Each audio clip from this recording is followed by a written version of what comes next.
This feels so controlling, and it's generous on the surface. But we both know the real reason. I told him we won't actually get the wedding. We want because she'll use that money to force things her way. I have zero doubt about it. Based on everything she's done before, you're completely right. When she wants to add her friends we don't know or care about, she'll say, "Well, I thought the money would cover them too." Oh my God. Yes, exactly. When we go dress shopping, she'll comment, "That's a bit basic.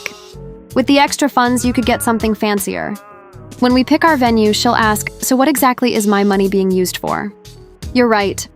And not just now, but 5 or 10 years from now, this kind of person will always hold it over our heads. She'll act like the hero who saved the day.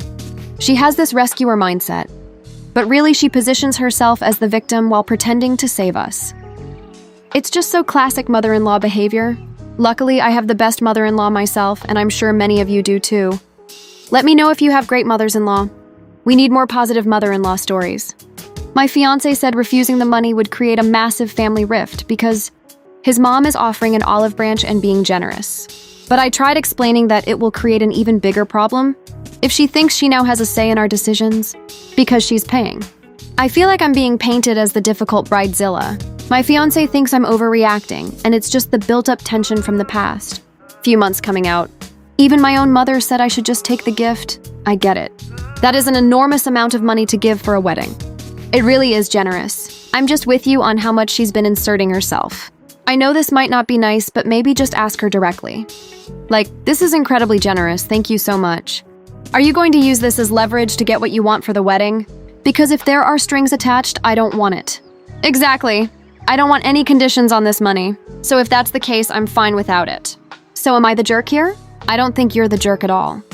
You've been through a lot and you just want a simple, intimate wedding. You don't want to be controlled by your mother-in-law. Accepting this would let her do exactly that. I don't think you're the asshole. I'm glad your fiancé stood up for you earlier. I also understand why he wants to accept the money because that is a huge sum. I get both perspectives. I don't think either of you is wrong here. Mom was out of line before, but now she's offering money. So it's really nice on one hand. I don't know her personally. Maybe she just wants to fix things and is using a big amount to heal the relationship.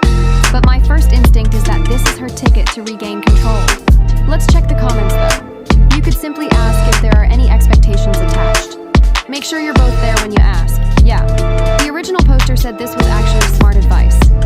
And when she says no, confirm that means no suggestions. No input, just full acceptance. If my fiancé is present, she can't easily start adding conditions in front of her son. That would basically expose the manipulation right there. Yeah, I think that's the smartest approach. It makes me feel secondhand awkward just thinking about it, but it's probably the best way. Do that first, then decide based on her answer. Because it would be wild for her to take the money back after offering it. That would be really hard to say no to. Luckily, there's an update. Let's read it. Hi everyone. I posted here a couple of weeks ago and received some great advice. A few people asked for an update, so here it is. We decided to have an honest conversation with my future mother-in-law. Well, my fiancé was there too. I told her I miss how close we used to be. But things have become difficult because I feel she hasn't respected our wedding choices. We explained that we wouldn't deposit the check until we had this talk and we're all on the same page moving forward. I know we didn't have to explain ourselves. We just needed her acceptance, but I thought it might help her understand. We went over the wedding size. I reminded her that we're both introverts and would be completely drained with 50 people. We only want the people who've actually been part of our lives there to celebrate with us. That's completely reasonable. There's no reason for childhood, neighbors, or distant relatives we haven't seen in years to attend, just the people who've been with us through our journey. I completely agree. I don't get the big wedding obsession at all.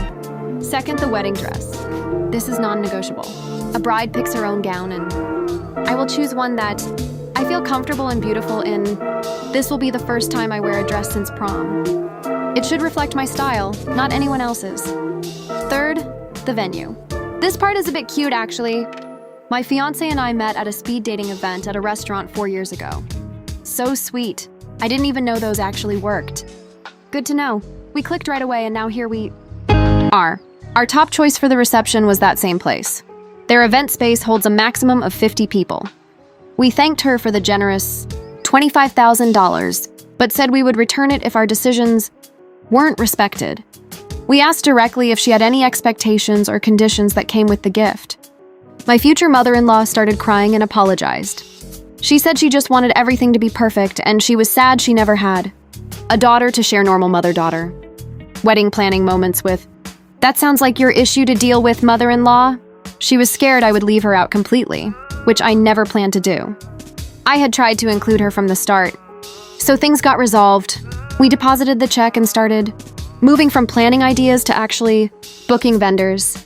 There's more, though. When I called the restaurant we wanted, their private room was unfortunately already reserved for our exact date, which we can't change. It was really disappointing. So we began looking at other places. A few days later, I received a call from a wedding planner saying my future mother-in-law had hired her to help with the wedding. I called my future mother-in-law, and she said my fiancé had mentioned we lost our preferred venue, and she wanted to reduce my stress by hiring help. She claimed the planner was only for administrative tasks. I decided to give her the benefit of the doubt. I met with the planner twice, explained our small wedding vision, and she said she'd arrange some venue tours, cake tastings, etc. Here's where everything fell apart. The planner sent a list of venues. Every single one was huge, built for 200 guests. We were confused. At the first viewing, my fiancé joked that 50 people wouldn't need that much dance floor space. The planner looked surprised and revealed that the mother-in-law had contacted her and said, "We were thinking of making the wedding bigger and would need larger spaces." We got home and I called my mom crying, saying this was all too much and we were now considering eloping. My mom's instincts kicked in, and she called the original restaurant, pretending to be confirming a booking for her sister. Turns out the mother-in-law had actually reserved and paid a deposit for that exact date, so we couldn't have it. She did this to slowly push us toward a bigger venue and larger reception. My fiancé called her and completely lost it.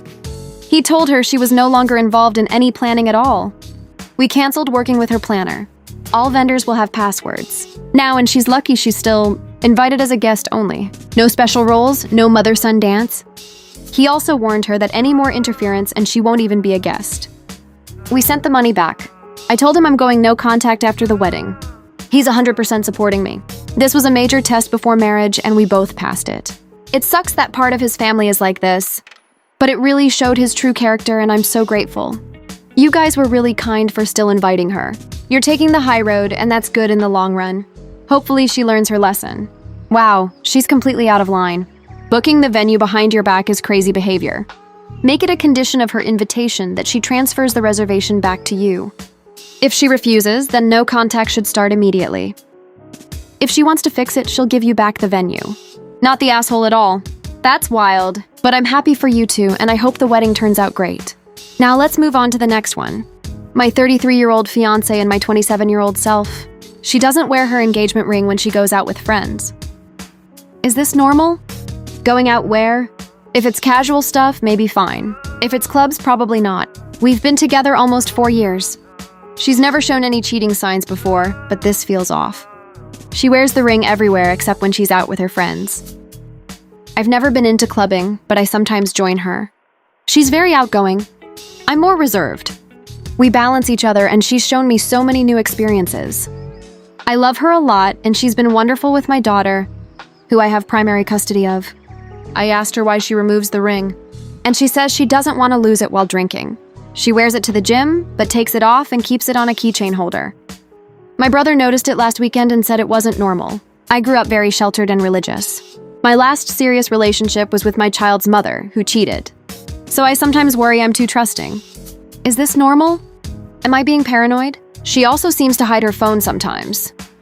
She'll swipe away quickly when I walk over. We have each other's passwords, though. When I ask what she was doing, she laughs and changes the subject. I looked through her phone recently. Everything seemed normal. No suspicious messages. But she could be deleting things. There's an update on this one, too. After getting advice, I decided to surprise her while she was out one night to see how she behaves. She had shared her location. When I arrived, I watched for a bit. She was talking and hugging some guys, but it looked friendly. She danced normally with her friends. There was one funny moment where a guy twerked on her as a joke and she played along. Then I joined them. She got super excited, hugged me, and introduced me to everyone. One guy even called me the famous fiancé.